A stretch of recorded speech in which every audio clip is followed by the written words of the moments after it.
This is the Beesotted Pride of West London podcast, and it's time for another London derby, because we haven't had too many of them this season, have we? But this one, I wouldn't say it's the big one. I mean, it is quite a big one, actually, but it's a team who, at the moment now, seem to be in a little bit of form. And Brentford, as it is, are going to go into this game with their eyes open wide. My name's Billy Grant. I'm sitting here in the virtual joint, rather nervously looking forward to Saturday when we go and visit Arsenal down at the Emirates Stadium, the old Highbury Library, as they used to call it. And we'll be popping down there with our chums and probably getting down there as early as possible so that we don't remember anything of the game because it's going to be an interesting one. Like I say, I'm Billy Grant. I'm sitting in the virtual joint here with my man Laney. How are you?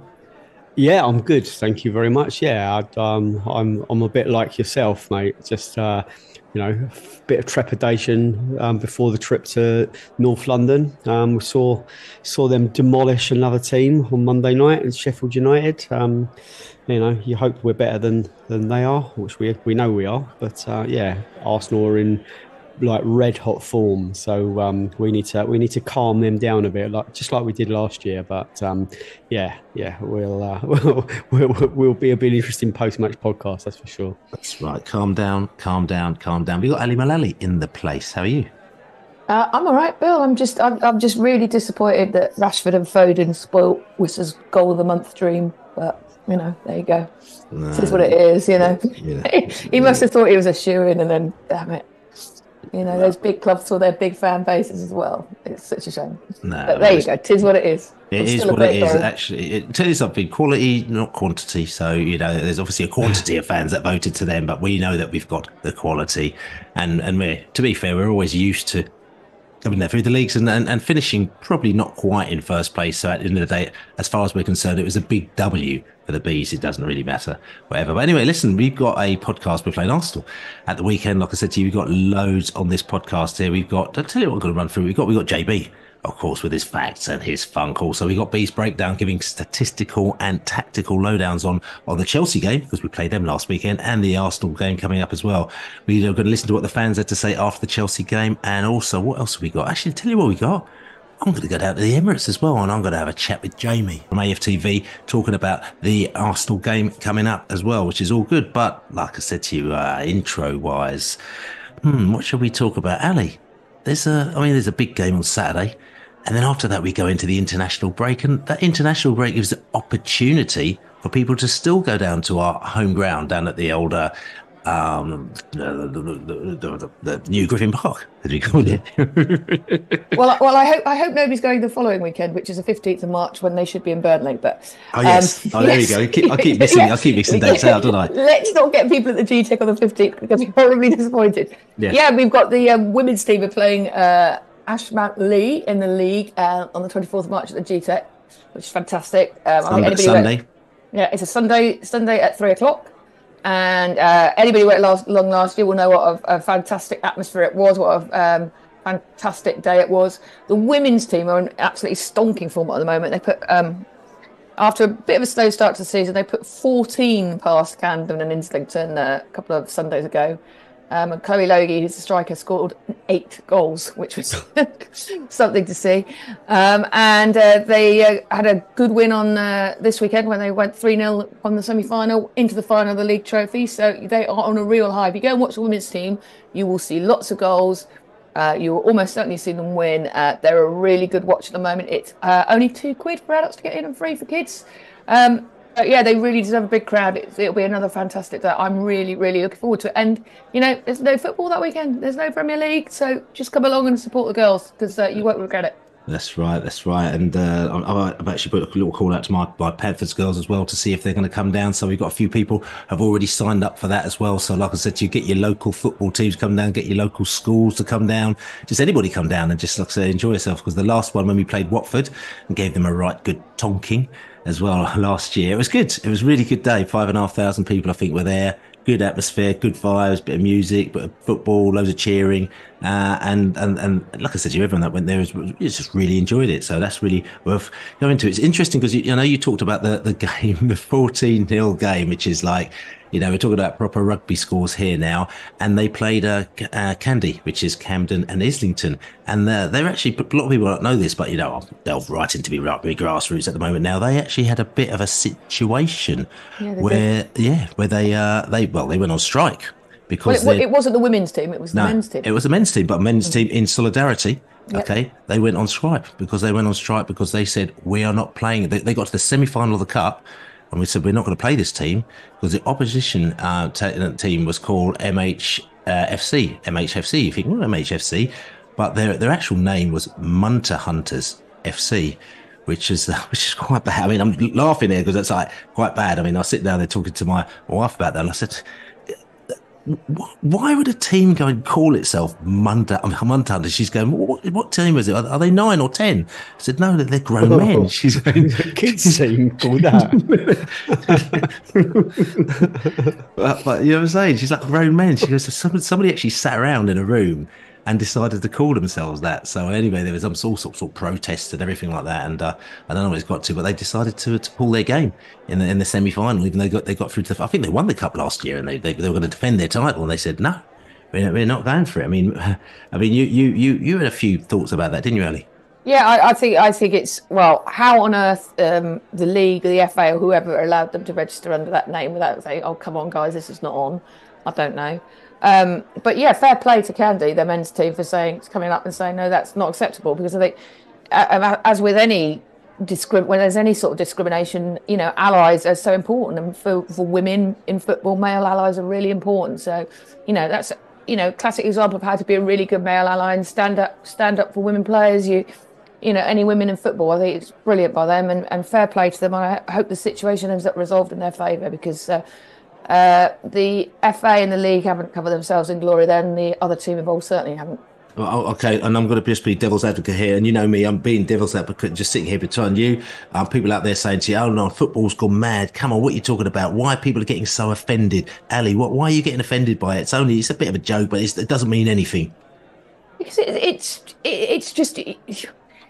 You probably wouldn't say it to a woman. Probably wouldn't say it to your mum. You wouldn't say it to your daughter. You would be really upset if somebody said something similar to your daughter, wouldn't you? Men, if they heard somebody talking to their daughter like that, would be rightly upset. So why is it okay just to, it's just a bit of fun? Football's come a long way, but it needs to get past this, it's just banter. Because it's a football, it's okay to be sexist, it's okay to be misogynistic, still okay for some people to be racist, still okay for some people to be homophobic. It's like, just stop, just come into 2024, stop pretending it's 1972. You just have to treat everybody with respect. That's all it is. Yeah, okay. All right, and I've just thrown it out there so that you can give a little opinion. Laney? Has Joey Barton commented on this? Do you know what? I've blocked him. I've muted him on Twitter because it's just I'm sure he's the chairman or something now. Probably. Anyway. Yeah, I mean, and again, listen, Joey, listen, we're trying to do a positive podcast here as well. And I think the thing of that it just annoys me a little bit about Joey Barton, because almost a lot of people go, "Oh yeah, but he's right about it," and it's just like, listen, the geezer is a terrible manager, right? And he's an idiot when he was a footballer, you know what I'm saying? Right? And he's a terrible manager, and he's got booted out of the clubs that he's at, and he's now sat down and thought, hold on a second, how can I make myself relevant now? Because anybody who's got so much time to literally comment on every single thing to do with women out there, I'm almost thinking, mate, you got a bit of a problem. Because you literally must spend his whole time with his thumbs on his phone talking about this stuff, and I just sort of think that's just a bit sad, really. And it's because his relevancy in the football game isn't there anymore, so he needs to find himself relevant in another area. And best ignored. To be honest, don't give him the oxygen of publicity. Do you know what I mean? He was holding up all the kick racism out and her game too stuff when he was manager. He's absolute shitter not to have said what he now says to the faces when he was in work. Because obviously now he can't get a job because, as Biddle said, he's a shit manager. He's trying to reinvent himself as Donald Trump. So interesting. But let's move forward on a positive note anyway. So I'm very positive. Okay, we got a player who we really missed, who's back on the turf. He's back on the training field, isn't he, Ali? Oh, Bryan. Oh, Bryan. Well, I just sort of like that made me so happy yesterday. Just saw the pictures of him running onto the training, but it's like, yeah, Bryan. But I then sort of like I thought, was thinking to myself a couple of hours later, like, oh yeah, Ivan was going to come back and save us. Now we're waiting for Bryan to come back and save us. We're going to run out of people to come back and save us soon. But no, it was great. And so I think it was a little dampened down. I think the club got everybody a little bit overexcited yesterday because it was sort of like almost giving the impression, oh, he might be on the bench at the weekend. And but then an interview's come out today. It said, oh, it's a few more weeks. So probably, as they already said, after the international break. But yeah, it's great to see because he is actually alive.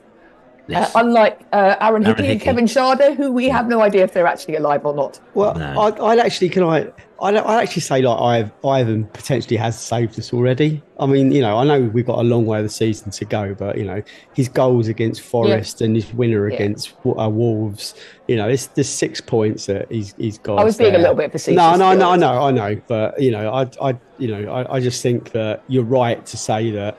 With Bryan coming back, you've got that kind of like you've got your our most potent striking partnership back. We miss Bryan Mbuemo hugely. His power and his pace and cutting inside and picking the ball up on the halfway line and driving forward. We've missed that, and the quicker he's back, the better. Just so we can start shaping up for next season. Really, I'm not going to probably propose this today, but I think we ought to have a conversation soon about which Brentford team you would pick if everyone was available, because I think we've forgotten the players we've got. So we'll have that in a couple of weeks, Bill. That's right. I don't think I'm just going to say I don't think it's any coincidence that our season really went to shit when Bryan got injured. We were doing all right until Bryan got injured, and it really went to shit when Bryan got injured. Yeah. So so Bryan's back. We're looking forward to him. Like I said to you, I would, and I said this before, I'd rather he come back at a time when we know that he's going to make an impact, and rather than bring him back early, because I don't want to get injured again. So for me, Sheffield United at home is a key match, I think, from there. So if we can get him back for Sheffield United at home, to me, that would be marvellous, and just go inside there and absolutely do a job on them, get the confidence back in the side, and then we can go on after that and just get the results that we need. Agreed. But that's just me, Thomas Frank may think differently. Agree with that. With that. So. Don't rush him. The last thing we want is for him to be out at the end of the season as well. That's right. And what else? Today, I took a little trip down to Paddington to go to the Premier League building as well. I've been quite a few meetings down the Premier League, but I haven't been one for a while actually, and I didn't realise they've moved themselves from sort of Baker Street area down to Paddington Basin, and I've not even been down to Paddington Basin. The thing is, like, go to Paddington. Obviously, Paddington used to be our fourth station that we used to go to. We used to go to Euston the most, and then King's Cross, and then I can't remember what the third one was. Victoria was probably one of our third ones when we were in the third division, and then Paddington was the one that we went to, and we went to Bristol, the two Bristols, mate, and Cardiff, and maybe go down the West Country. So we didn't used to go there that many times a year. And I tell you something, it's changed again all around there. It's changed massively. I was like, wow. So very different. So I went down to the Premier League. I had a meeting. There's myself. We had Ben Bland as well from Bias. He went down there representing the Bees as well. I was sort of representing Bees England and sort of Beesotted as well, just giving our point of view. And another 19 clubs as well from the Premier League were all there. All the clubs were there as well. And we were talking about VAR, which has been a big hot subject of conversation between all of us lot, probably over the past few weeks, because of the decisions that have and haven't been made. And it was actually, I have to say, it was an engagement meeting between us and the Premier League. We sat down there, they were really open. It was actually a really good meeting. We sat down there and we gave our points of view about VAR, keep it, leave it, change it, all these kinds of views, and being very, very frank about it. And everyone and it was actually it's really well received. And it was interesting, and there's a little survey, and I'm just going to give you the results of the survey. So the survey's questions were, do you want to keep, basically VAR's got a threshold of basically how much it's used. Okay, so they said, should we keep the current threshold, or should we basically have more or less challenges penalised? And basically, people were over half people, nearly 3/4 of the people said, actually, we're happy with the threshold as it is now. We don't want any more or any less challenges penalised. Actually, we're happy with it as no. But then what people were interestingly said, there's like over half the people said that they would like VAR to intervene more. So there's actually less VAR, with the current threshold of challenges. The interesting ones were, though, a lot of people, communication was the big thing. Like, between fans, it's communication, and it's also about it's about the speed of us, like 4, 5, 6, 7 minute decisions. That's absolutely ridiculous. Those are the things that seem to wind people up the most. And they were saying, but people were really quite up for the referees announcing VAR in the stadium. That for them is, it's a big thing, like they did at the Women's World Cup, and that's actually going to be coming in next season. So they're going to be announcing VAR in the stadium next season, and also they're talking about overturned footage. So if you've got a decision and it doesn't go your way, right, normally it's just the game carries on, but they're asking whether or not you could actually, the fans would like to see the footage of something that didn't go their way in the stadium. And again, over 60% of the fans said actually they'd really love to see that as well, which is quite interesting. And also one of the biggest things, though, the biggest thing was broadcast audio. The referee's audio being actually kind of sort of played out to people in the stadium so they know what's going on. And like I said to you, sort of, over 60%, probably nearly 70% of people said we definitely want the referee audio coming in. So I think within the next probably 6 months or so, there's going to be quite a few changes. I think the audio is going to come in at some stage. There's going to be footage in the stadium at some stage, and there's definitely going to be announcements at some stage, and they're going to keep the levels as they are. So it's going to be interesting.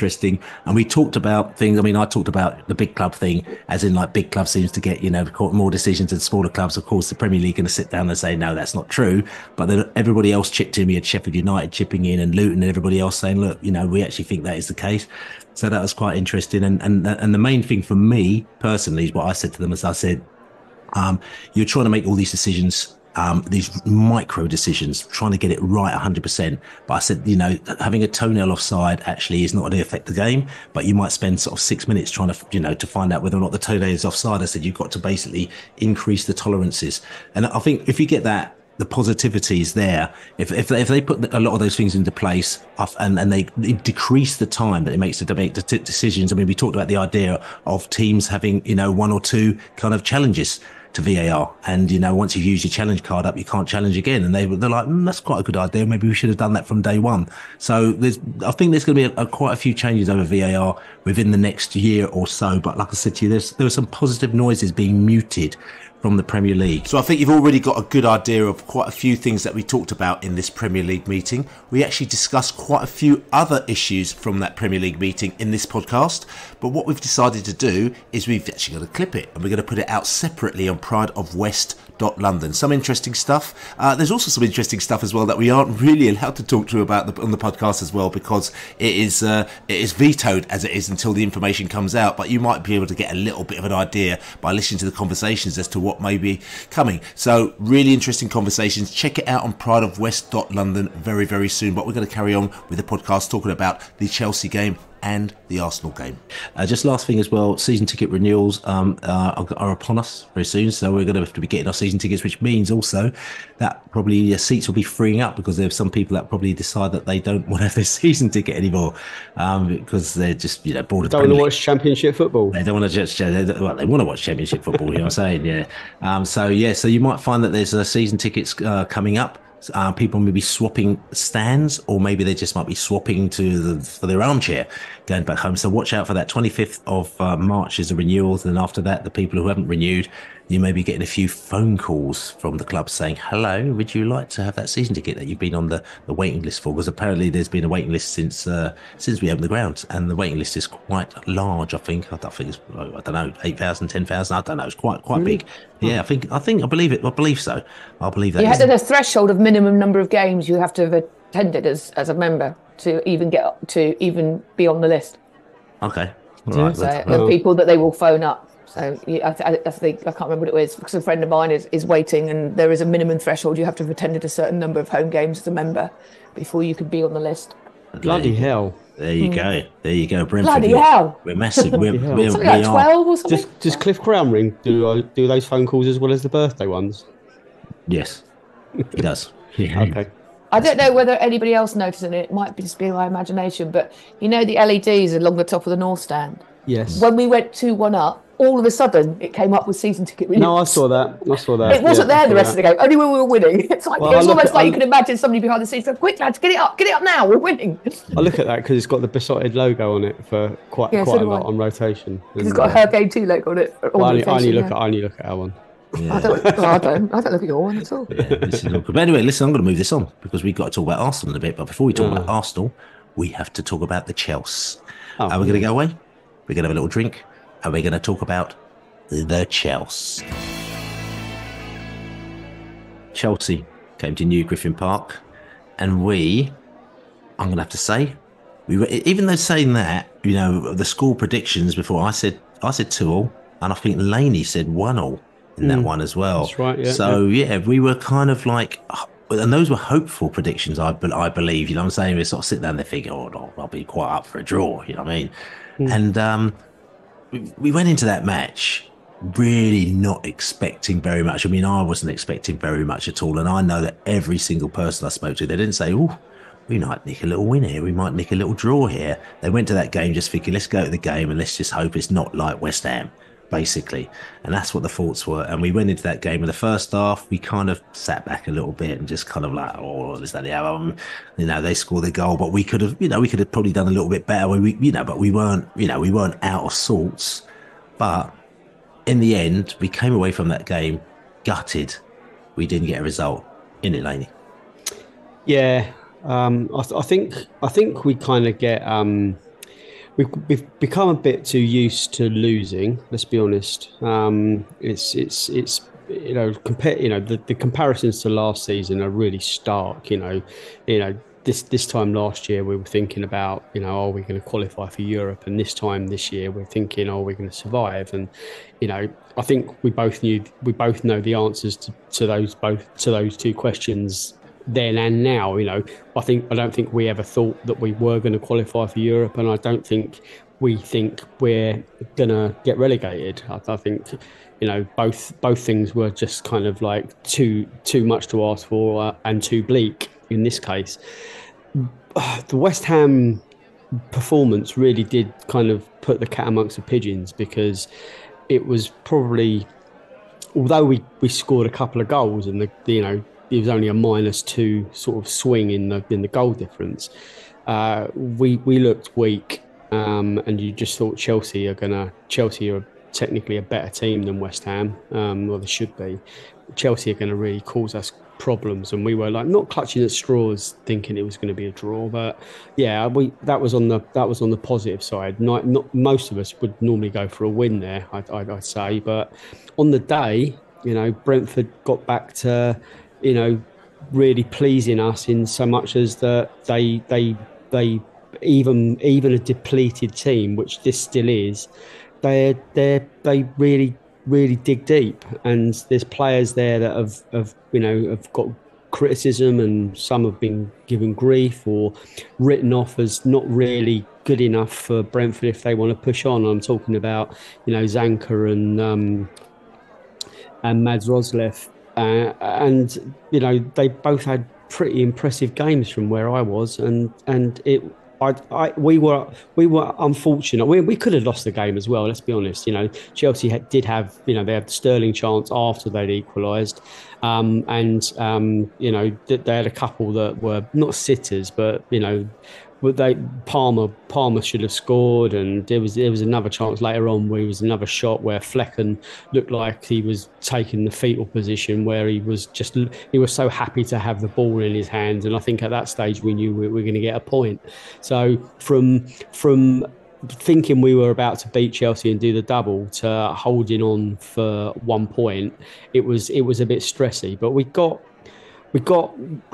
a little bit less than what we deserved, I think. And I think I was really encouraged by that anyway, because the signs are good. I think the players are coming back, and there was really bright performances. And I think Mads Roslev, you know, take a bow, because I call him Big Game Mads, and I'm one of his biggest champions. I don't really understand why he gets not slagged off, but why he's not given the benefit of the doubt like some others are. He rarely lets us down. I can't think of many games where he's been really out of his depth. He's been part of every single big achievement this club has achieved since getting promotion. The run at Wembley for the second goal, for the Marcondes goal, just you know, and he's still young, you know, and he's I think we ought to kind of just let him mature. And he probably wouldn't get so much game time if Hickey was around. But he's silenced quite a few people. So yeah, there are real big positives. 3 points would have been massive because it pushed us up the league a little bit more. But every single team below us lost, and even when teams below us play well, they seem to lose. I think there's more to come from Brentford. I'm content. Ali. I think I said on the pre-match podcast, the post-match podcast, even.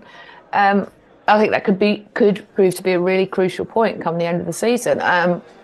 I felt slightly in the second half more that we were more likely to get the winner than Chelsea, actually. And I don't think we're that bad the first half. I think we had a dodgy 10 minutes after they scored, dodgy 10, 15 minutes after they scored towards the end. But I think prior to that, we were probably the better team. And certainly in the second half, for large periods, with a better team. Though, Dave's already talked about how good Mads Roerslev was. And I think it's not his fault he's not Rico Henry or Aaron Hickey. But he's still a very good player. And like Dave said, he never, ever lets us down when he comes in. I thought Reguilon on the left had a good, much better game, much improved from Monday night, and I thought we were generally we really looked like in the second half that we believed we could win it, that we believed we could get a result, and I think because the team started looking like they believed they could win it, I think the fans felt like we could win it, and it did feel like this we didn't win it. But I think anybody who said that they would have been happy with the draw going into the game is lying. That's 1 point further away from all the teams below us.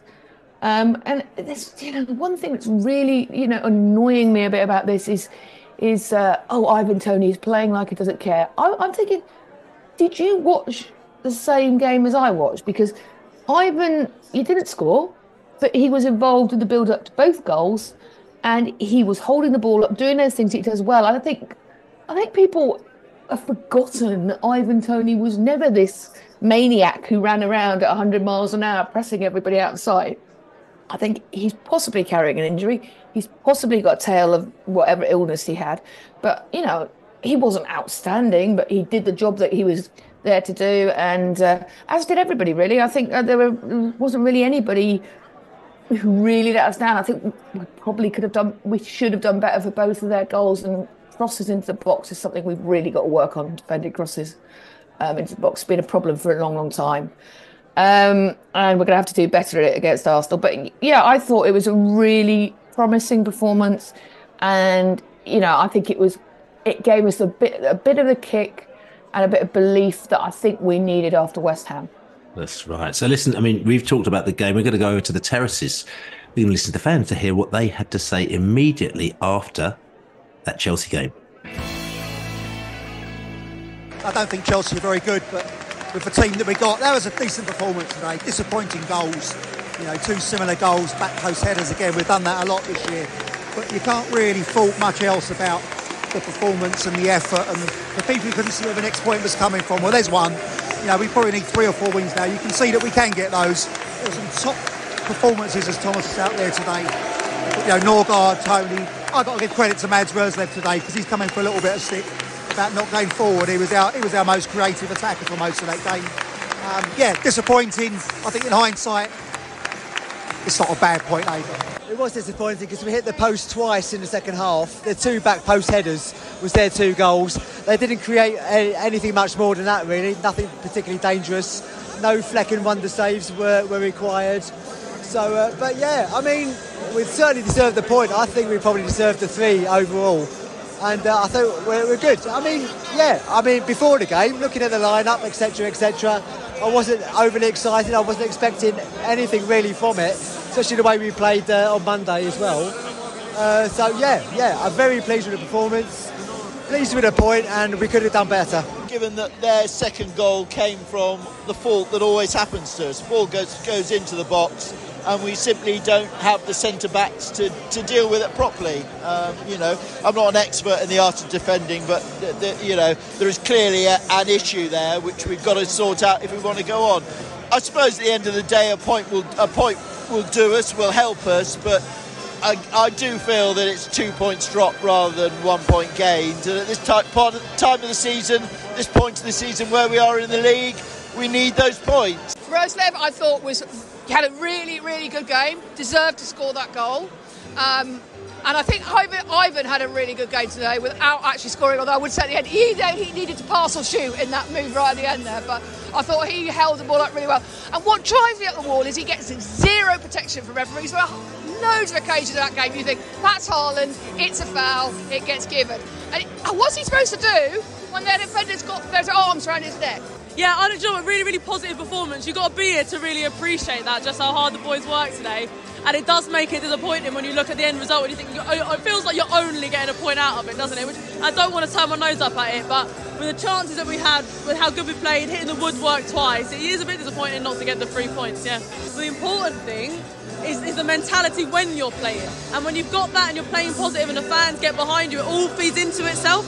And that's the only way you can do it. For a club like us, you have to go to each game individually and tackle it individually, and you get the best out of each individual game. Second half, I thought, when we showed a lot more ambition, they were rocking Chelsea. They really were, and I thought, if we can use this as a springboard, I mean, the next game, is going to be tricky, but as long as it's a good performance, like we saw in the second half, packed, full of character. Second half, we were winning 50-50s, getting to a good percentage of the second balls, and I just thought we looked so much more effective. Go 2-1 up, the crowd, I mean, you could see the confidence sort of like surge through them. It's like Ready Back advert, wasn't it? And I've got to say, words for Mads Roslev and Johan Wisser. I thought they looked like they had a lot of spark, a lot of energy, and we have a week rest now, and it does feel like a bit of a defeat, because we should have won that, really. We could have won it. We had 2 off the post, but that just sums up our luck at the moment. The second goal was poor, wasn't it? I think we lose it in the midfield, just dawdling on the ball. Keeper should have done better with the shot as well. He fluffed it and then tried chasing after it, didn't he? And a poor defender from the corner.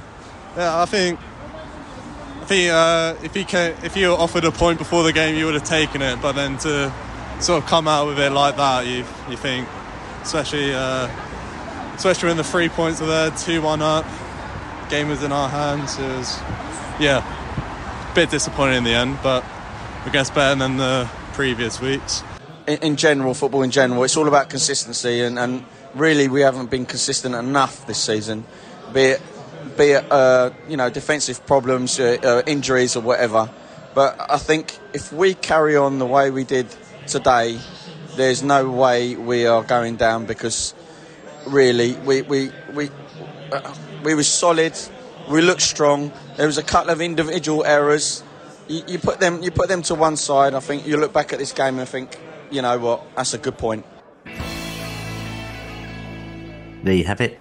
Fans straight after the Chelsea game who are quite pleased with Brentford. A little bit disappointed, it has to be said, but also quite proud of the way that they kind of turned things around after the West Ham game, because it could have gone horribly wrong after West Ham. I think it's unfair because some people are sort of saying, to be quite honest, Chelsea aren't a very good side and we should have done better against them. And again, I think this is that Premier Leagueism.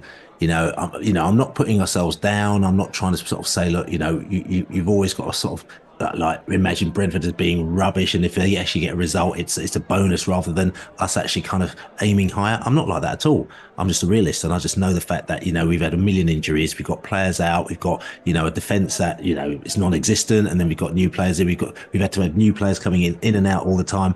I'm not saying I'm a pet, but I know exactly what it's like when you have to keep on introducing new players into a side, when you try to start with a system and let your players learn your system and let them know each other. And then all of a sudden you've got another piece of the jigsaw come in, another piece of the jigsaw. So you actually almost got to learn how that player fits into it. And it must be really, really, really, really hard, especially as the players who are coming in, and this is not a disrespect to them, are not necessarily the same level as the players that went out. So you've got new players coming in who are not quite the level, but they're really trying quite hard. And I've said this before, I think it's a miracle that we haven't dipped into the relegation zone, considering the amount of problems that we've had. So people just some people just need to chill out a little bit and just realise this season is just about getting out the hole, and then next season we can come back and we can actually kind of reconvene as it is. I'm like I said to you, I don't want us to lose, but I'm not going to be gutting the players or the manager or anybody like that, because we are in a proper pickle at the moment now. But like I said to you, it's interesting to hear the fans' point of view, and like I said to you, really positive about kind of the way that we've dealt with the situation. And in the second half, we were like, it was just annoying that Norgard just didn't release that ball when he should have done. If he did, then we'd have been clear, we'd have won that game. But unfortunately, he got robbed. The shot came in. Flecken made a fluff of a save, but then some people said, he didn't have a cap on, so he may not be able to see it. I don't know. They got the corner, but there's the argument to say we should be defending the corners better. And if Ethan Pinnock was in, because he's not, that ball would probably have been straight out, and it wouldn't have been a goal. Maybe the first one as well, but it's all ifs, buts, and maybes in it, Ali. Can we please start a crowdfunder for Mark Flecken to have a cap? Yes. Please. Because everybody in the bloody stadium knew that Mark Flecken needed to put a cap on, except it would seem Mark Flecken. So can we please, get him a cap? Really, really surprised, because, we talk so much about Brentford and the small marginal gains, make a big difference, but putting a hat on when the sun's in your eyes, I would imagine is kind of like more obvious than anything else. So I'll put £5 into the Mark Flecken go fund me. Got your names on the list. Yeah, I have to admit, the only stand I've not actually been in is the East Stand, so I don't know much about. Loyal. Sorry about that. I don't know much about the East Stand makeup and the characters that go in there. I don't know whether or not they're transient, because I know a lot of the sort of the international bees, like the American bees and the international bees, when they get tickets from the club, that's where they get put. I don't know whether or not maybe the tickets that come on sale as part of not the ballot, but with the members sale, I don't know whether or not those are all East Stand tickets as well. I don't know how it is, but I would say that if Flecken was and the Sun was in the West Stand, I just reckon that somebody, one of the fans, would have actually in the stadium would have just given them their own cap, and they would have said, "There you go, Mark, you could take this," and they would have probably put their hat on his head. But that didn't happen in the East Stand, and I think that somebody in the East Stand literally should have taken your cap or your kid's cap and gone down the front and given it to Stu and say, "Put that on his head," and that should have happened. But lack of proactivity from characters so we blame them. No, we're not going to blame you. I'm just joking. But anyway, so just going back to that game. I mean, listen, we're just gonna have a look at that how that game sort of panned out. Chelsea. They were good at creating a high number. Brentford were actually good at creating a high number of chances relative to our possession, and also we stole the ball a lot from Chelsea. We were effective at creating goal-scoring opportunities from the flanks, and also we were strong at finishing, but we lost possession often. We played with width and attacked from the right-hand side. We had a high shot frequency when in possession, and we favoured long balls. Chelsea, they stole the ball from us a lot, and they also effectively creating goal-scoring opportunities from long shot situations. They are effectively creating goal-scoring opportunities from the flanks and also opportunities from set pieces, but they were also caught offside often. They favoured long balls and dominated possession. Top boy was Mads Roslev as well. Then after that was Cole Palmer and Nicholas Jackson. Then it was Johan Wieser and Sergio Reguilon as well. And Cole Palmer actually had 6 shots. He had the most shots in the game as well. Johan Wieser had 5 and Sergio Reguilon had 3. Interesting for Reguilon to have 3, showing his attacking prowess, doesn't it, Ali? Yeah, absolutely. It's just sort of like, the attacking prowess as the stats back out, and as my own eyes told me. Nice to know that my eyes were actually backed up by the stats for once, because it doesn't often happen. I think attack-wise, I don't think we've got many issues really. We're scoring goals, we're creating chances. The problem is we are also shipping a lot of goals. Yeah. We only shipped 2 on Saturday, but I think last week we with Wolves. Apart from that, we've been shooting 2, 3, 4 goals a game. And if you keep shipping that number of goals, it makes it very difficult to win football matches. So, we need to be defending, not just a defence defending better. I think we just need to be defending better as a team. Flecken's obviously found his form, which helps massively. But again, the defence has had to constantly change. And whether or not you think Mee isn't the defender he was last season, I think he still improves the defence we've got at the moment. But as I think the defence is who we've got, and we've got to work with that defence to make them more solid and less porous. But like the stats show, attacking, go forward. I think there's no issues there, really, is there? No, and it's just other than incredibly bad luck in the fact that there's just a hell of a lot of goal line clearances against us, and we hit the post a lot. And, it's sort of like, what is this? Has Bryan been teaching other people how to hit the post while he's been injured or something? I don't know. Yeah, and I want to talk about that just quickly, because we did hit the post twice. We had a Yenalt hit the post, and again, it wasn't one of those sort of kind of just pink. It literally cannoned off the post. Yeah, it's one of those ones which is quite annoying. And also Reguilon's header, which basically had the goalkeeper rooted to the spot. You just saw him sort of looking to the right of him. The ball went in, and I thought it was in, and it just came in cannoned right out again. And again, those are two massive chances. If they'd got in, bang, we would have been away, which is really frustrating. But also the lovely part of the game was Weiser's goal, which we haven't really talked about. I mean, Weiser's goal, obviously he tried it twice with the overhead kick earlier on, and it didn't happen quite in the match. And then at the back end, when the ball came across, he had an interesting assist as well. But to be fair, the ball was kept in the air, and then Weiser just jumped up and he just did this overhead kick, which was literally right in front of us in the West Stand, and everyone went absolutely ballistic when he scored, didn't they, Ellie? Oh, it was an absolute thing of beauty. I don't think we could say the assist was a thing of beauty, but it put it in the right place for Whistler, and it's sort of like, it just goes to show that if you keep trying and try and try again, eventually it happens. And fair play. It was an absolutely great goal. It was a fantastic goal, and I suspect the XG on it is really, really low, but who cares, because it's goals that matter at the end of the day. And fabulous goal, and it was a privilege actually to watch it live, and it was great that it was in front of the West Stand and not down the other end. That's right. So anyway, listen, we've got JB. He's going to give us some facts and some funk as we gear ourselves up for a big game at the weekend. And also, so listen, JB, give us some facts and some funk. Are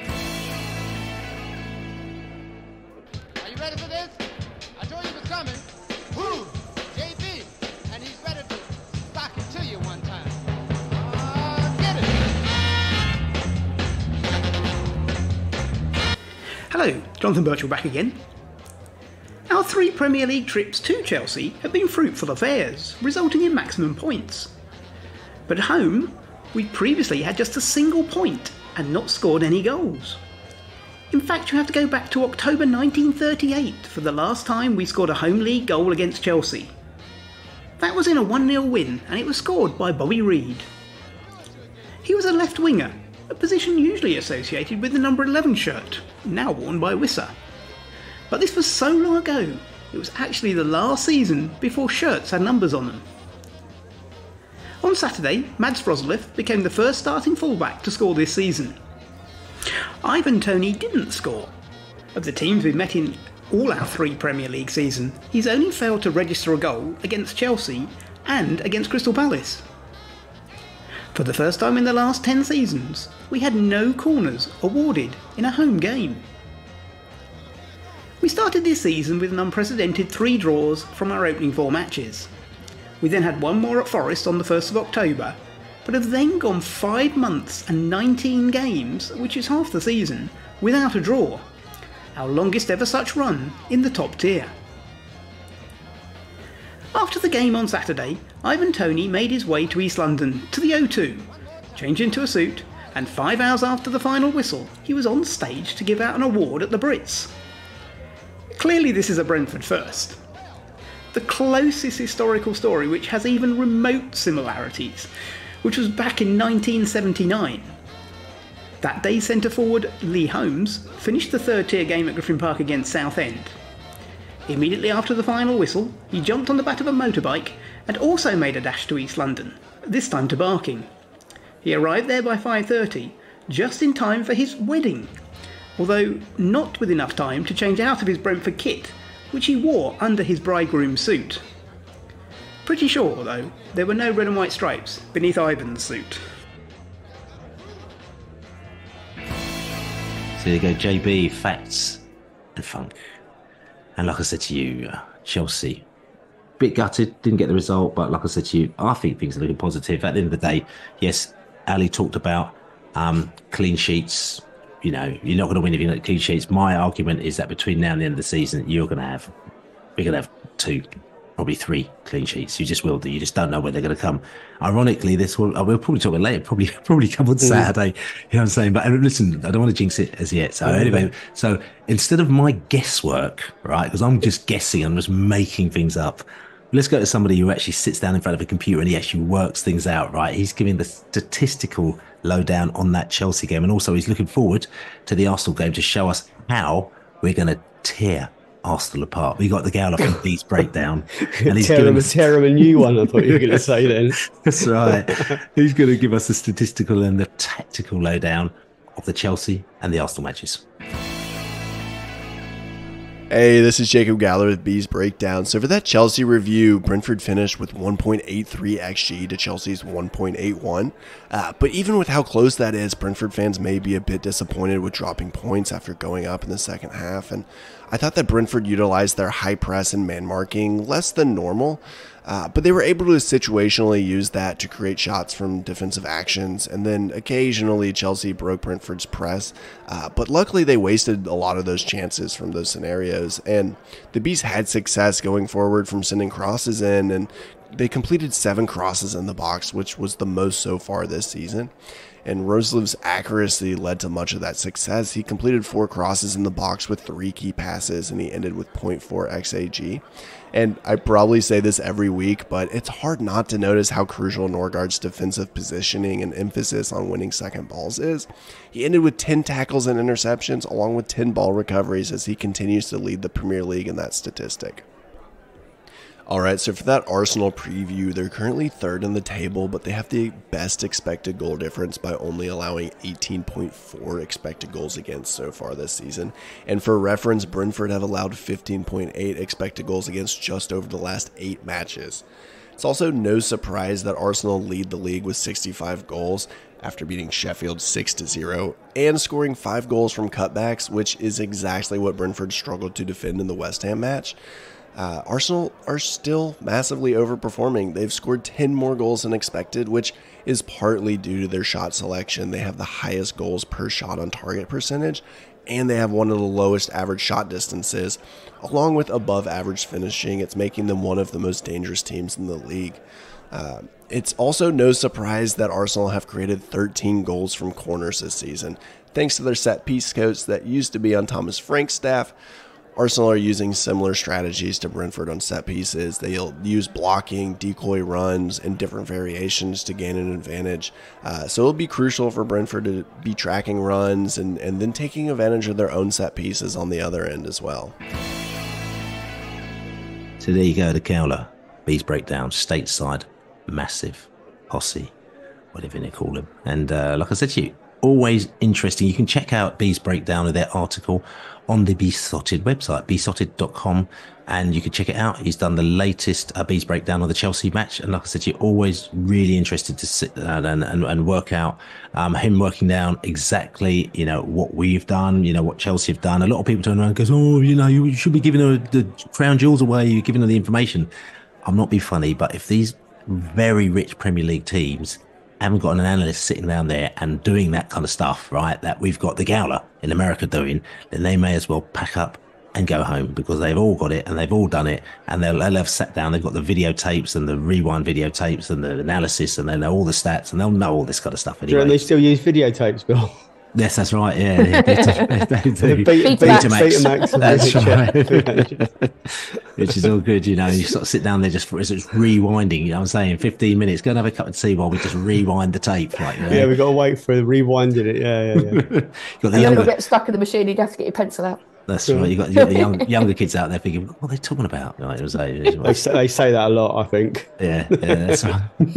But anyway, which is all good. But what are we talking about? We're talking about Arsenal. Talking about the Gowler. Talking about the Gowler. The Gowler's given us the lowdown on the Arsenal match as well, because we've got a big game against Arsenal coming up Saturday. It's a 5:30 kickoff, which basically means that we can go to North London rather early and get right involved in a lot of activity to make sure that the game tuck right in, that the game actually seems like it's a really pleasurable experience when you're playing one of the most potent attacking sides in the country.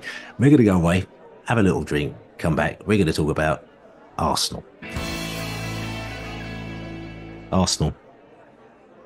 they're quite good. They had a bit of a dodgy patch. Unfortunately, it didn't last long enough for them to be playing us, and they come back and they seem to be firing on quite a lot of cylinders at the moment now. However, football is a funny old game, and you just never know when things are going to go right or wrong for you, depending on what side of the fence you're on. At the moment, everything seems to be going right for Arsenal, and not everything is going right for Brentford. I was on the Anfield Rap podcast just before we played Liverpool, and I very boldly said, right, and I hadn't been drinking at the time, I very boldly said to them, I said, look, they said, so you're going to get on against Liverpool? And I said, well, mate, I'll tell you something, right, you don't believe me, but I think that we're actually, even though we shouldn't do, we're going to go in and we're going to beat you, right, when we play you, right, on Saturday. And they're like, oh, really, Bill? I said, yeah. Because basically we've got 4 matches. We've got Liverpool, we've got Man City, we've got Chelsea, and we've got Arsenal. And basically we're going to win one of those games. And I said, so we might as well start off with you. And then if we don't win you, then we'll go on to the next one, and the next one, the next one. So basically we've done the Liverpool, we didn't win. And then we've done the Man City, we didn't win. And then we've done the Chelsea, we almost won. So now it's all down to Arsenal. All the chips, mate. I'm telling you, I'm at the roulette table and I've got the one chip and I'm just putting the black, put the black on, and the ball's going to come in. And I just think, because it's just absolutely no chance of us getting any result at Arsenal on Saturday, I just reckon it's one of those ones where it's going to be a bit of a freaky one. Do you think I've been sort of sniffing too much, whatever it may be, Ali? Yes. In the cold light of day, yes. But, it's a difficult comparison but I remember thinking when we went up to City last year, and they were in similar free scoring form at the time, thinking anything that's not a battering, 3-0 or less is a good result. And we know how that turned out. But we did pretty much have a full strength team out that day. That is a slight difference. We're a long way from full strength. And Arsenal are looking really, really good. But football is a funny sport, and if we all knew what the result was going to be before the game, then football wouldn't be the sport it is. It wouldn't have the following it is. So strange things can happen. There's no reason why it might not happen. They're without David Raya, of course. Ramsdale hasn't played for a long time. Maybe we can exploit that a little if we can get the ball off them. Statistically, and if you think about it logically and with your head, anything that's not a battery will be a good result. But never say never. Never say never. And otherwise, none of us would go, would we? We'd just go and sit in a pub and just ignore the game and pretend it's not happening. So never say never. That sounds a really good idea. Yeah, it does sound a good idea. It would sound an even better idea. I like that idea. Well, it might still happen. I mean, we've known situations where we've gone to away games, places like Wrexham and Scunthorpe, and we got all the way there after travelling for 5 hours and sat in the pub, and Leicester, and just sat in the pub beside the ground. And people are thinking, why would you do that? But that's just the kind of thing that you used to do in the EFL days, as they call it, the lower league days. You know what I'm saying? It was all about the day out, and the football. I say kick football out of football. We definitely kick football, but we did that. So whether or not we're going to do that at Arsenal, that's a different scenario altogether. But like I said to you, with my prediction, I think in normal circumstances, in normal years, Bill, I'd be with you there, and I'd say that we probably were going to win one of those 4 games, because we probably would have come up short, just because of the quality teams that are those ones you mentioned, Liverpool, Chelsea, Man City and Arsenal. But we're so way down on our maximum strength that we just got to be a bit realistic, and I think we just got to come away from North London on Saturday without being humiliated, and have without any more injuries, and so we can go to Burnley and really give it everything we've got, because that's a game where we want to get at least 1 point out of, if not the 3. It's that some people just don't want to hear the obvious. We are ravaged by injuries and we are struggling clearly because of that. Some people are looking for it's someone's fault, but it's I'm not sure. I'm not sure what that achieves, apart from pointing fingers at people that are just trying their hardest and doing the best for Brentford Football Club. I think if there was some massive weakness at Brentford, the powers that be would have highlighted it and got rid of that person, or that department, or made changes.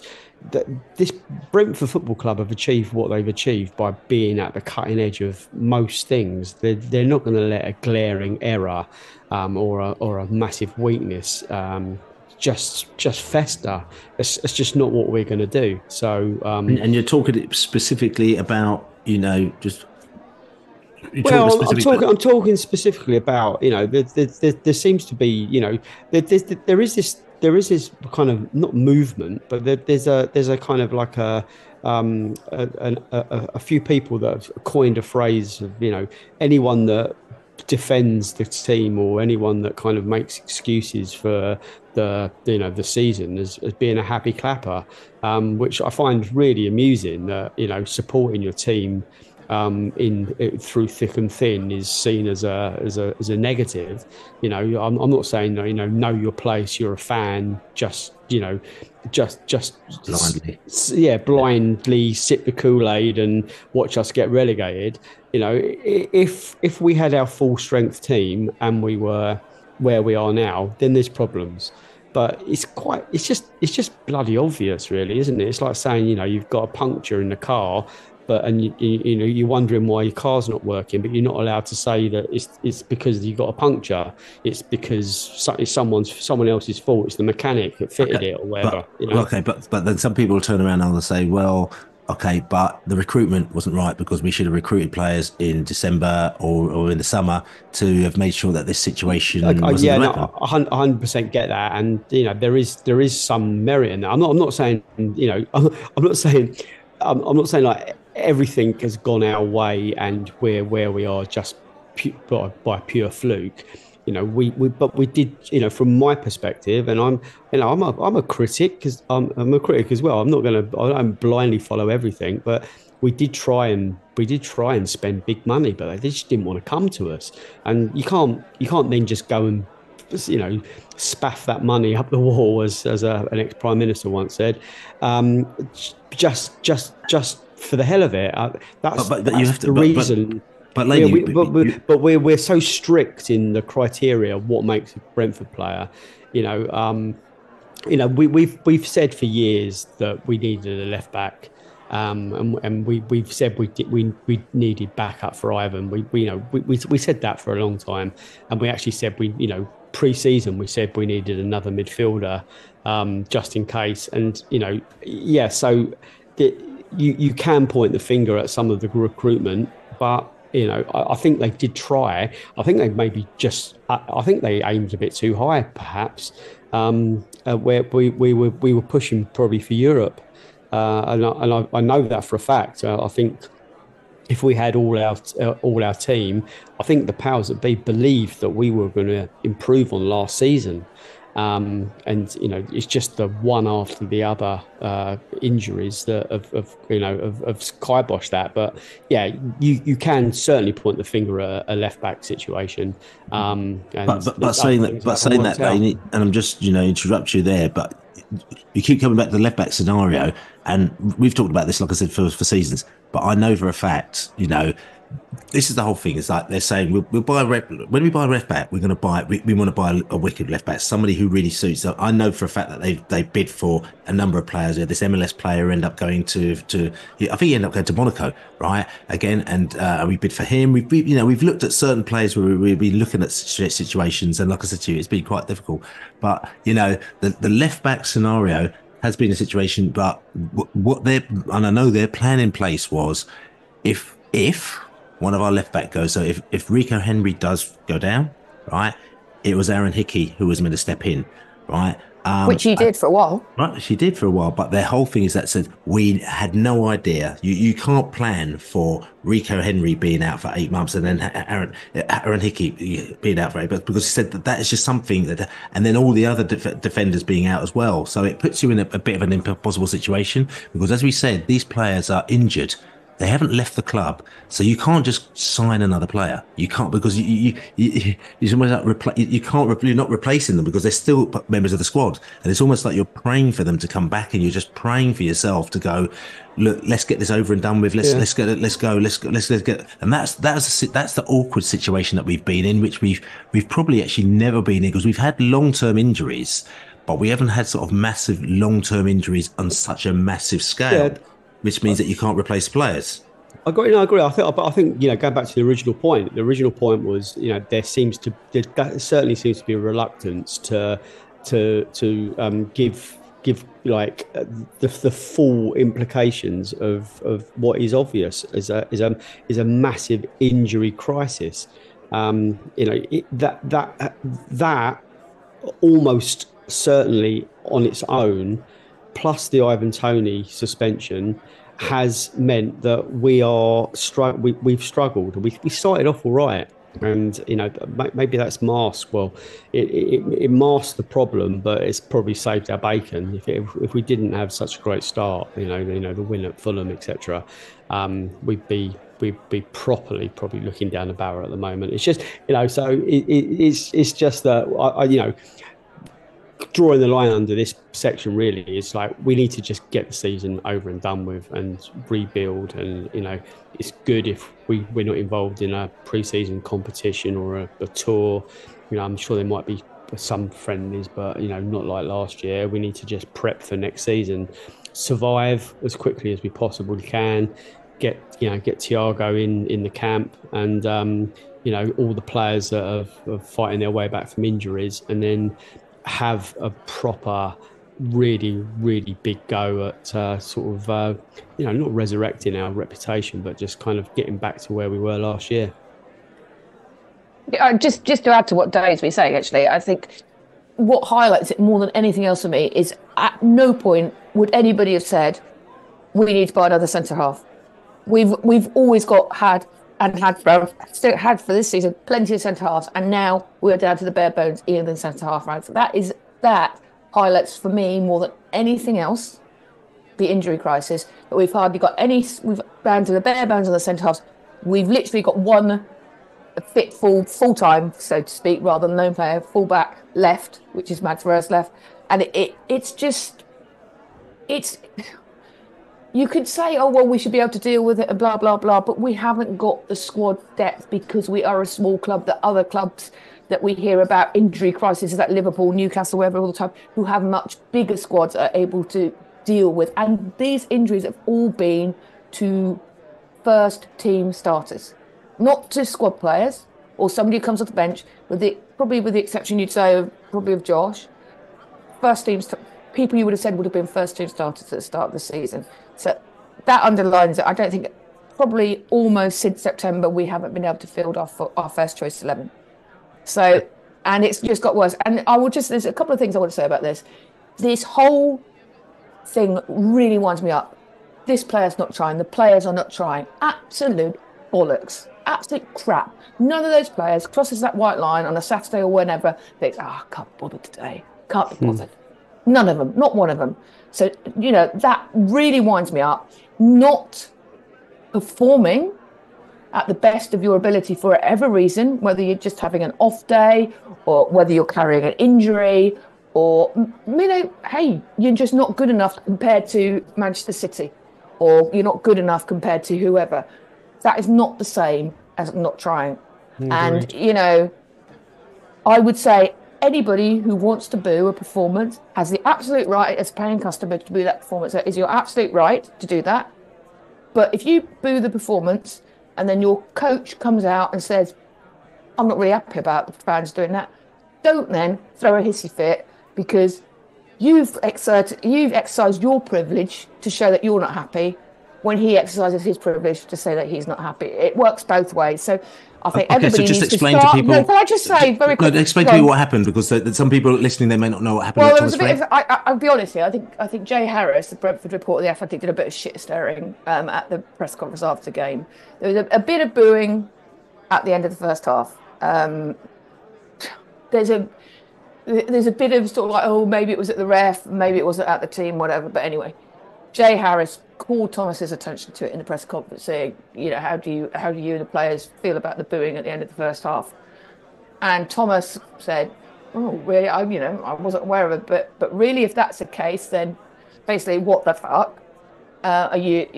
You're supposed to support the team."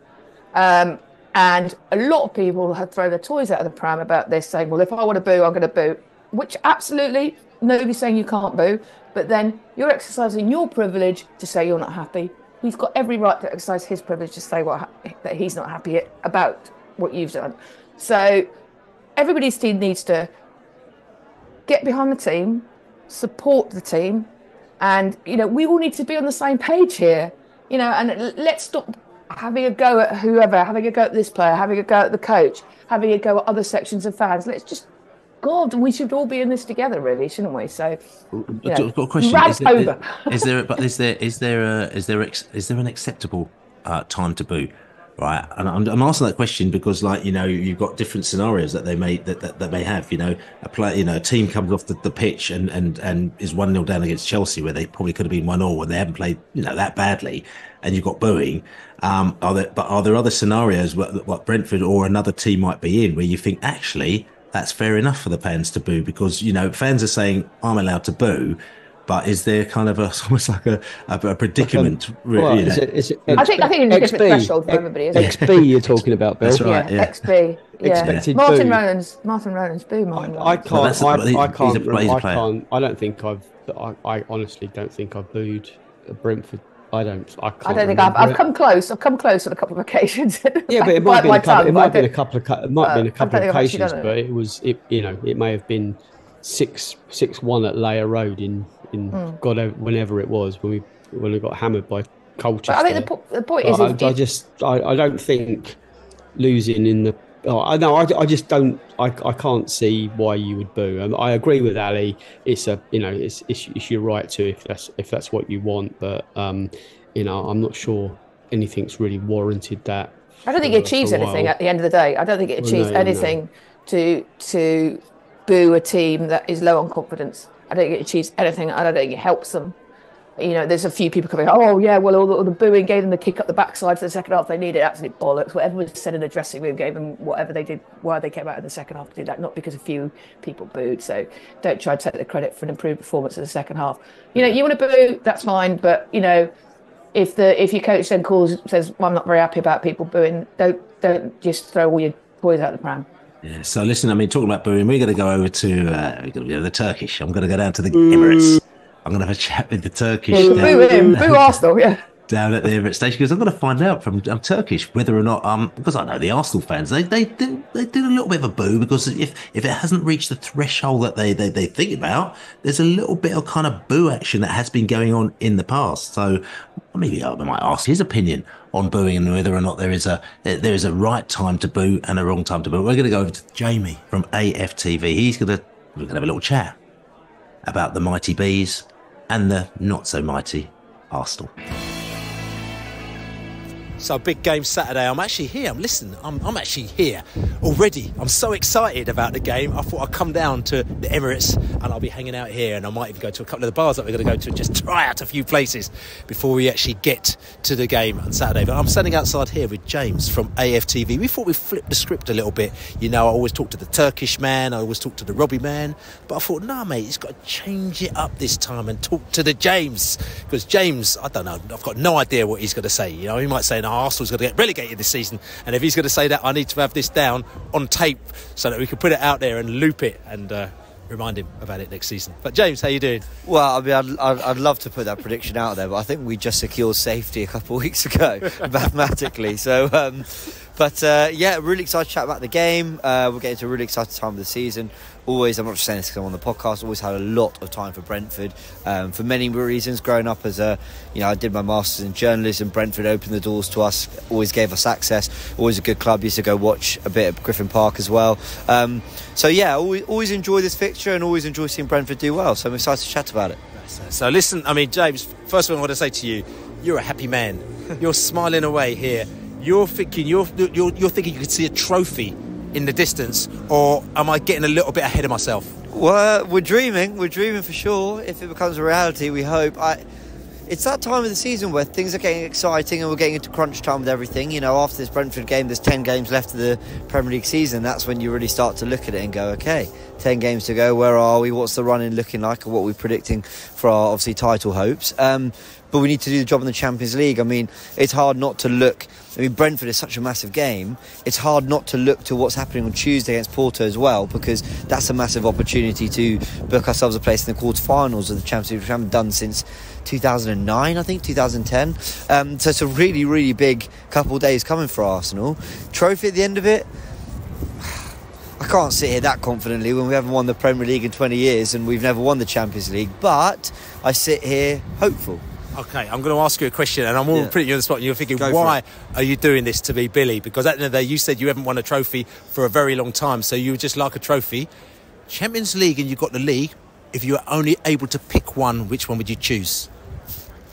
Oh, there you go. Look, I could hear your brains whirring on this one. Do you know what the battle is? The battle is we've never won the Champions League, so I want that. I really want that, you know, Kings of Europe crown. I want that. At the same time, though, I just think, even though you don't get an extra trophy for it, you don't get extra medals, there's nothing tangible about it, but for Arteta to beat Klopp and Guardiola to the Premier League title, I think would be unbelievably special. So I'm going to say I want the Premier League this year more than the Champions League.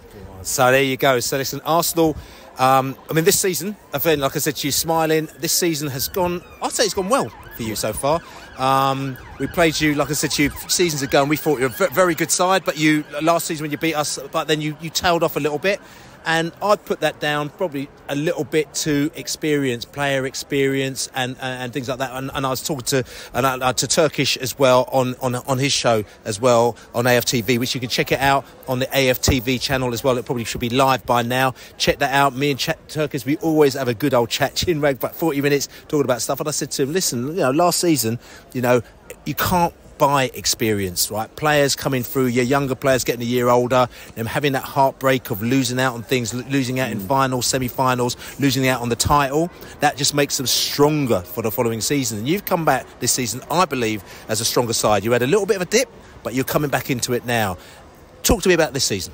Yeah, this season's been quite a ride, because last season felt like we started on fire and then the momentum just kept building and the wave was getting bigger and we were all behind it. Suddenly you're top of the league, then you're 2-3 points clear, then you're 5, then you're 8 points clear, having beaten Tottenham away from home. You're thinking, oh my word, we're having an absolute dream season. But it fell off quite dramatically, actually. This season has never felt quite as high, nor has it felt quite as low, which is good. We're operating at a much more kind of comfortable level. Everything's just a little bit more, I want to say, standard, which hasn't been the standard for Arsenal for many years, but we're at a point where we're in the title race again and things are just ticking really nicely. I'm enjoying it. I think I'm enjoying it more now because in the last, well, call it in calendar year 2024, Arsenal have started to click. The goals are coming, and what Arteta's been trying to do in terms of, you know, improving the defence, getting good structure to the team, and not making us quite as wild as we were last season, I think it's starting to pay dividends. We're starting to see what Arsenal have been trying to do to make ourselves more sustainable for the season. So, yeah, I'm enjoying it, and I've got a lot of hope. But last season was emotional in a great way.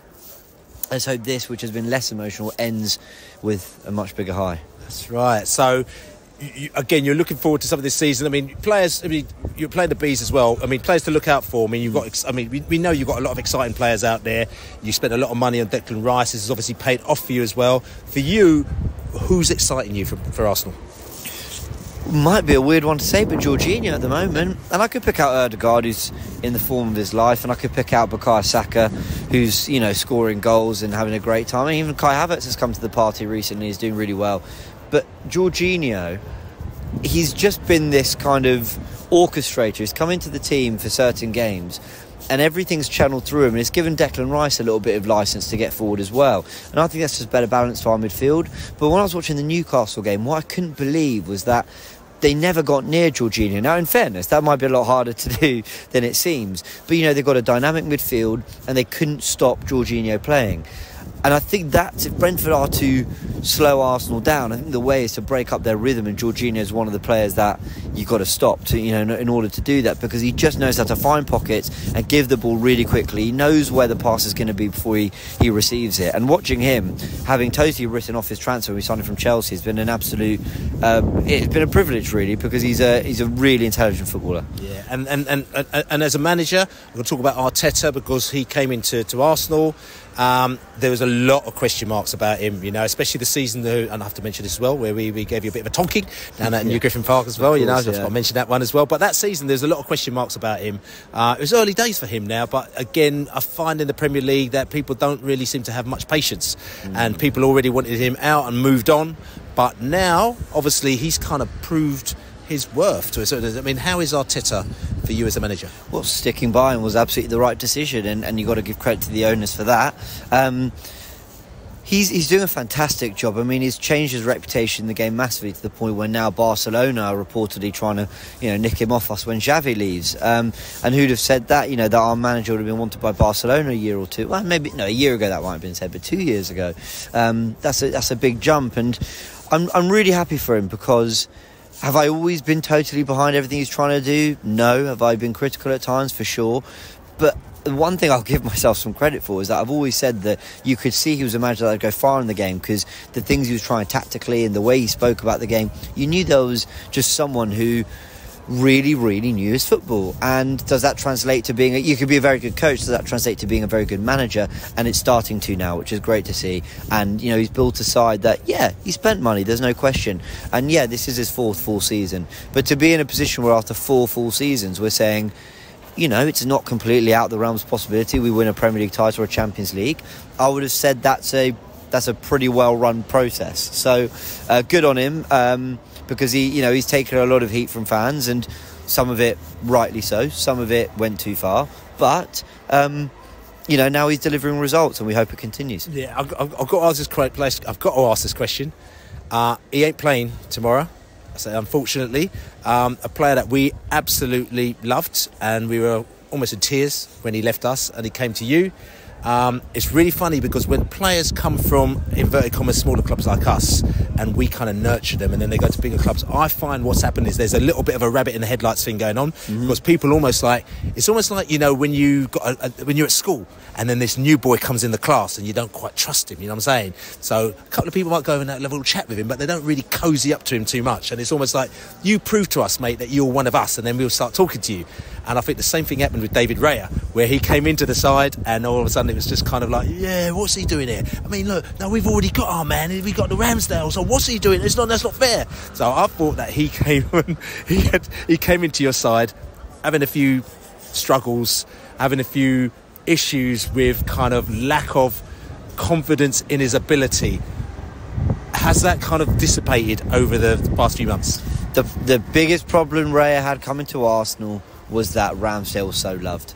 And you referenced, when we were talking about 5 minutes ago about the defeat, the 2-0 defeat when you beat us, your first game in the Premier League, Mikel Arteta, the start of that season, and Bernd Leno was the goalkeeper for that game. So the goalkeeper's changed a lot under Mikel Arteta. It looked like at one point Emi Martinez had earned his place. He gets sold, Bernd Leno's back to number 1, Ramsdale's then signed, then David Raya. But Raya is looking the closest right now we've seen to what Mikel Arteta wants from that position. He hasn't, I will be honest, he hasn't looked like an elite shot stopper in the way Alisson does. It feels like Alisson keeps Liverpool in games, but he's phenomenal on the ball. You all know that. His cross-collecting has been superb, especially in the last 2-3 months. He's really, really settled in. You're not sort of seeing the positioning errors that we saw at the start of the season, like against Lens and Chelsea. He seems to be really on it with that. And he seems really sharp. And actually, the thing I like about him, he seems incredibly calm. Ramsdale, don't get me wrong, a lot of love for Ramsdale, and I think he's a very, very, very good goalkeeper. And I think we could be near enough having a similar season even with him in goal. But the thing that Raya's got over Ramsdale, he seems a little colder in a good way. He seems a little bit more just straight-faced job to do. Whereas Ramsdale, I think, in another way, was always up for the occasion in a more animated sense. Emotional. Yeah, but that had positives, like away at White Hart Lane when, well, it was not White Hart Lane, the Tottenham Hotspur Stadium, when we went 2-0 up, dominated. Second half, Tottenham stuck it on us, and Ramsdale was huge in that, and he fueled the energy to get. Now, has Raya got that kind of performance in him for Arsenal? We haven't seen that yet, but then maybe we might not have to, because Arsenal are looking to control games and ensure that they're never asking their goalkeeper to do too much work. But in terms of pure distribution, character, calmness at the back, cross-collecting and the odd bit of shot-stopping, Raya's been brilliant. And I think a lot of people are genuinely accepting that he is the best goalkeeper at the club right now. So, look, Bees are coming down. You know a lot about Brentford. Like I said to you, you said before as well, you used to watch them back in the old Griffin Park. Sorry, I'm going to wipe a tear at my eye here. Griffin Park days. 4 years to the day. Our last game at Griffin Park, Sheffield Wednesday, actually, sorry, 5-0, we beat them. 4 years to the day when all of a sudden, bang, COVID came, shut it down, and we weren't able to go back. So we never were able to say goodbye properly to Griffin Park. So that day actually makes me very, very sad. And I remember actually, I'm going to tell that story. I've probably told it on this podcast a few times, where my daughter, who was really mad for coming to Brentford, she was, 4 years ago, she was 10 years old at the time, or maybe 11 years old at the time as well. And she'd been to all the matches, home and away that season, and she got really ill that day, so she couldn't come to Brentford.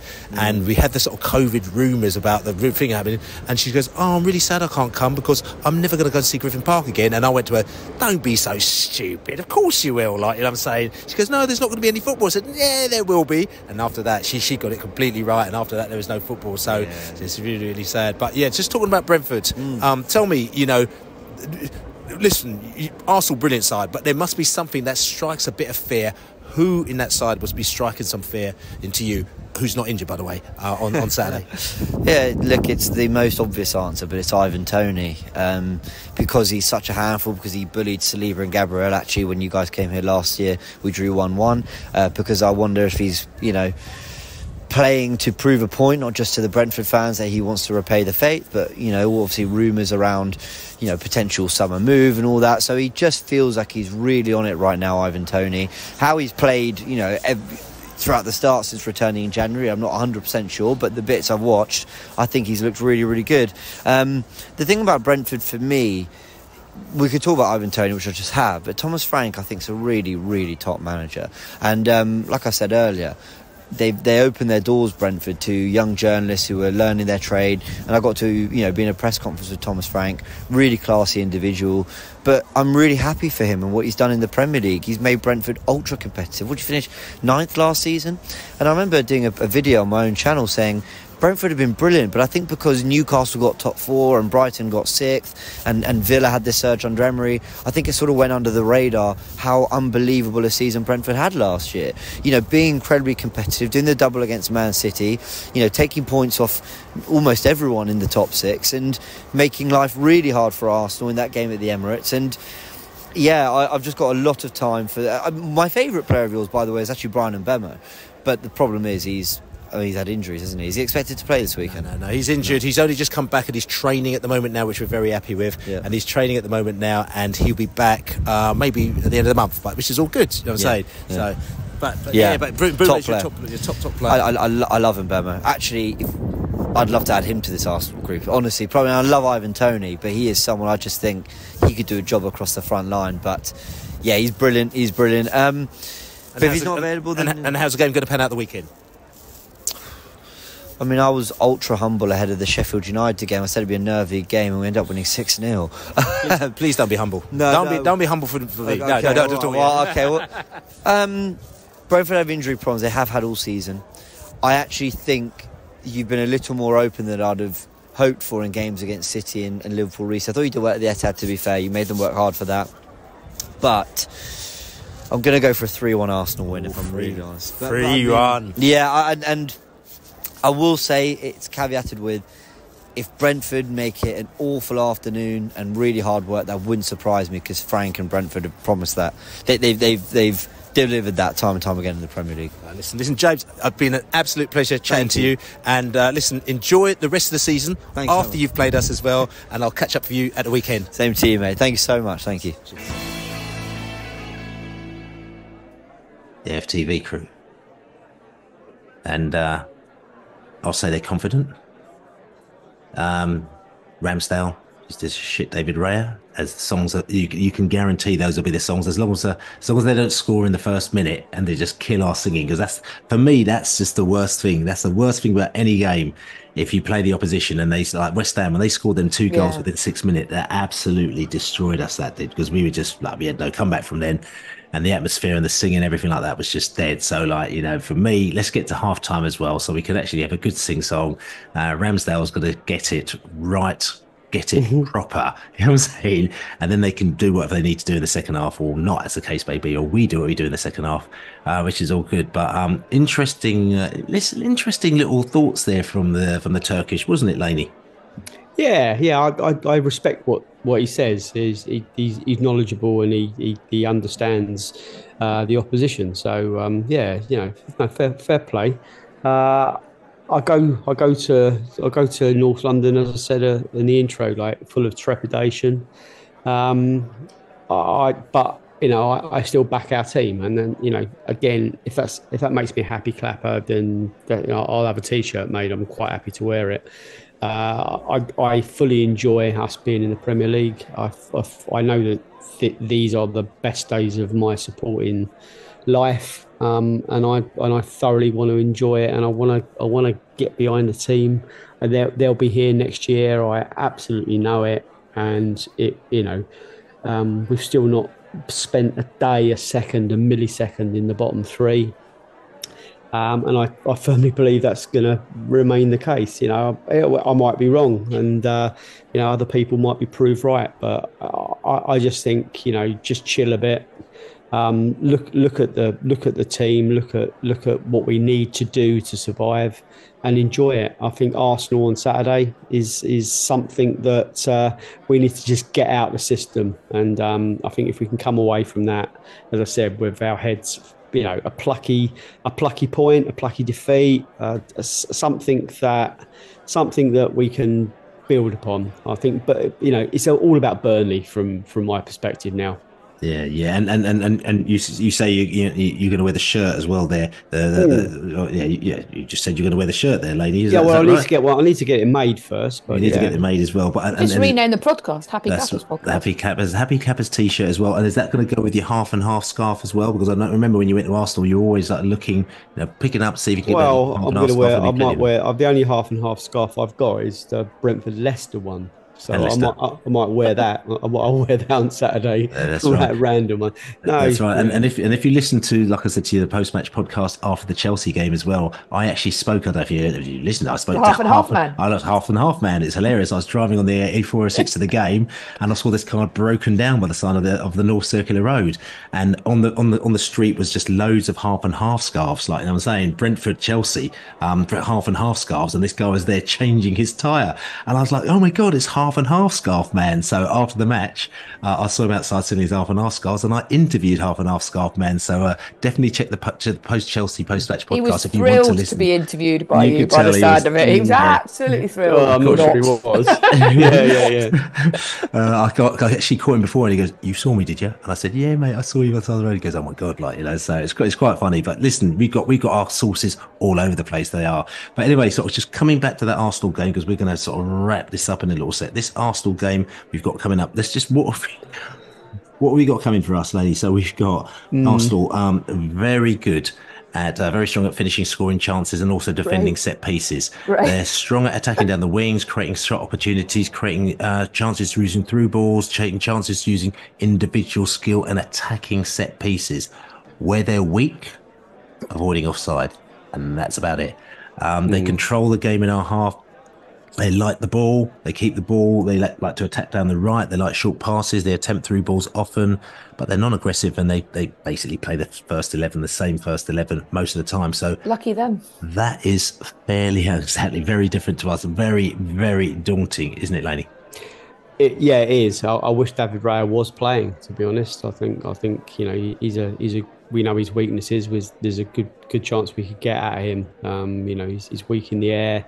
We could pepper the goal with long balls. We need to be at our very, very best to get anything out of this. Get this one out of the way, to be honest with you. I'm not going to say any more.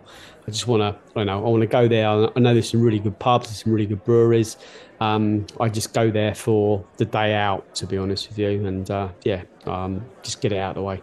That's right. So listen, we're going to get the game out of the way. I'm going to go around the table. I'm going to just get a score prediction from Mullalley. Oh, God. I think we'll score. Oh. But I think we'll also concede. And just before the score prediction, I'm just going to say to you, because just going back to the previous match as well, because obviously Wisa, we flipped it up, and Maupe came out, Wisa came in, and I thought he did very well. Roslev coming in as well, I thought he did really well. There's a number of positive changes in that match. Do you think that we're going to stick to that type of formation, or do you think he might flip it around again? I mean, we normally go 3 at the back anyway for games like this. So do you think we're looking pretty similar with a side that actually did reasonably well against Chelsea? Yes. Yeah, I can't see. Well, because we haven't got enough defenders to make much change. Many changes at the back. It'll be very similar. It'll be very similar. You know what play. Yeah. I can't see. The only one he might bring Jensen in as a starter for either Janot or Onyeka. I don't know. I don't think he will. I think it'll possibly be unchanged. I think probably if there was any change, I think that would probably be the only one he would make. Okay, so same starting lineup as the Chelsea game, which would be really interesting. So just come back to give us a score prediction, Ellie.